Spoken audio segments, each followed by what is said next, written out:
Hey everyone.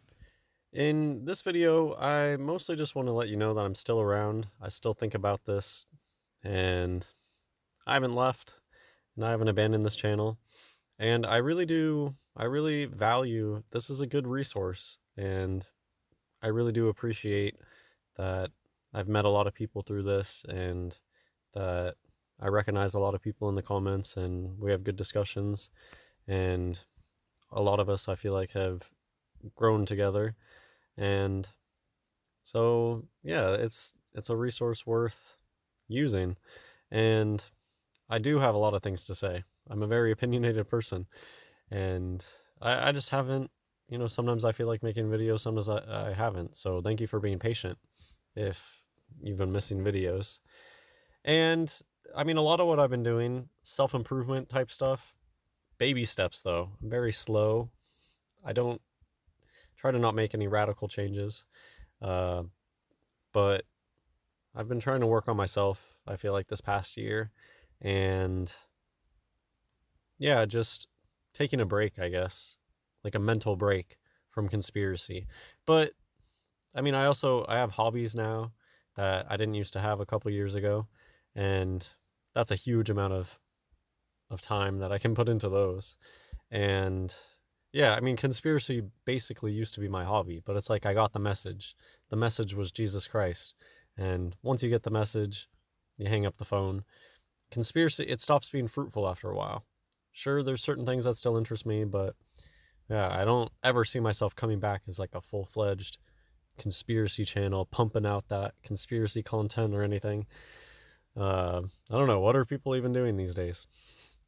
So yeah, I like this image of the powerful strat climbing the steps, and I am always in pursuit of self improvement, but trying not to burn myself out in the process. Very slow, steady, baby steps, one day at a time. Jesus wasn't joking when he said, "Sufficient unto the day is the evil thereof." Take it a day at the time. That's all you have to worry about. Matthew chapter 5, verse 48. Be ye therefore perfect, even as your Father which is in heaven is perfect. Yeah, that should be our aspiration, and we're not going to attain that here, but we should always be aspiring to better ourselves. To hopefully you look back on yourselves a couple years ago, every couple years, and go, dang, who was that person? Because that means that it's good. You're hopefully improving. What's the opposite? The opposite are those people that never change from high school, and they try to talk down on people. No, we're all in a pretty sad state down here, and a lot of improvement to be done. So that's me. That's what I've been doing, and yeah, I just haven't really had it in me. Nothing sparked my interest to make a video. I don't pay very much attention. I don't have the energy to pay attention to most of the stuff. But I guess I'll do a quick, since it's the fake new year, maybe I'll do a quick recap of the big hits from 2022 and maybe some future predictions for 2023. This just came to me, and maybe 2022, it's like three Z's. Twos, or it looks like a Z. Z. That's why it was such a sleepy year. Feels like it was, well, it went by so fast, which is a whole topic in of itself. I don't even know how to start talking about that topic anymore, but I still think it's relevant. I still think that it's true and end times prophecy that time is now moving more quickly and the years keep flying by. I don't think it's ever, I think they're going to keep going faster. And, oh, the many faces of Joe Biden. Look how CNN is making fun of it here. They're making fun of this aspect of Joe Biden's character that many different people play the character.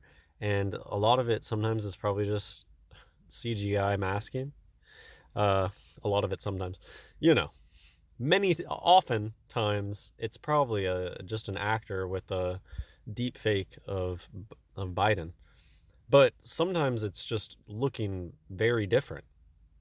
And so I think that's like an on purpose meme of Joe Biden is the many faces of Joe Biden. I mean, why would CNN label it like that? It's a known conspiracy topic that Joe Biden has wildly looking different faces. You know, Abraham Lincoln, same ideas. What was the science guy in a wheelchair? Stephen Hawking, same idea. And I think this comes into, I think that it could just be alluding to the continuation of the blurring of the lines.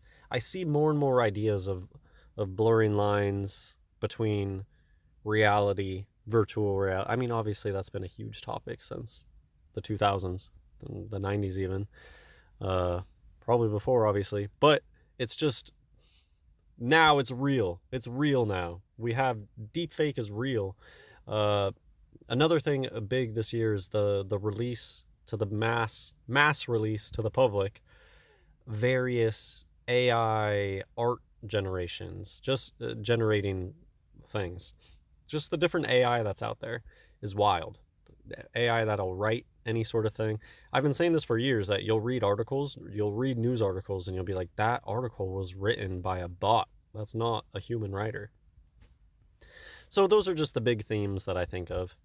Um, Obviously, other things happened, but I think I honestly, I think that it is a revelation. And this came to me from nowhere. The 222 2022 ZZZ. It was just sleepy, boring, nothing. I'm glad it's done. And on to 2023. I think that the reason 2023 could have some tricks in it is because it's 322 backwards, the skull and bones number. If you've never heard this before too, the skull and bones, their icon that they represented is very carefully crafted, where half of it looks male, half of it looks female. But you wouldn't know that unless you really paid attention. So I think that's why 2023 is important. Just the number, numerically, it could be a significant year. I don't know. But on just timeline wise, I think that we really are close to something big. Because when did this all start? This all started around 2017 was a huge year for people waking up. I was still in the middle of waking up at that point, 2017, and we had the eclipse across America. I got to see that eclipse. It just so happened that I ended up moving to a place where I could easily see this eclipse. And we got this other one 7 years later. 7 is a very biblically important number. 7 years later, one is coming in the opposite direction, which how NASA is going to explain that, I don't know. I've seen some weird cartoons, I think, trying to explain how that happens. There's an eclipse coming in the complete opposite direction, making a big X over America. So I think that probably something big is on that in 2024, just because 2017, that was the year that so many people woke up, and that eclipse really felt powerful. I mean, obviously, eclipses are big signs from God. God knew, set all of this stuff into motion from the beginning.